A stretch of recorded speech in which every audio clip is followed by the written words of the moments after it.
Hello mga kids! Everything we ate in Japan, day 2. Medyo maaga nagsimula yung araw namin tapos nag-unlimited yakiniku kami for dinner. Ito yung breakfast namin sa 7-Eleven. Lahat yan masarap. Lalong-lalo na yung egg sandwich, yun onigiri nila. Hop on, hop off bus naman mga kids.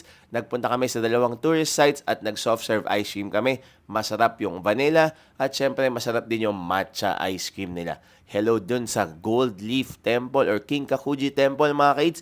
Tapos lunch, ang fresh nung chirashi bowl, ang sarap ng tonteki, tapos yung chicken namban, juicy rin. Ito yung ginain namin for snack sa Starbucks.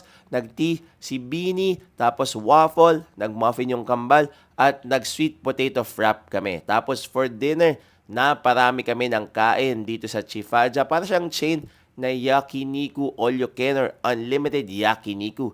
That's everything we ate in Japan, day 2. Bye-bye!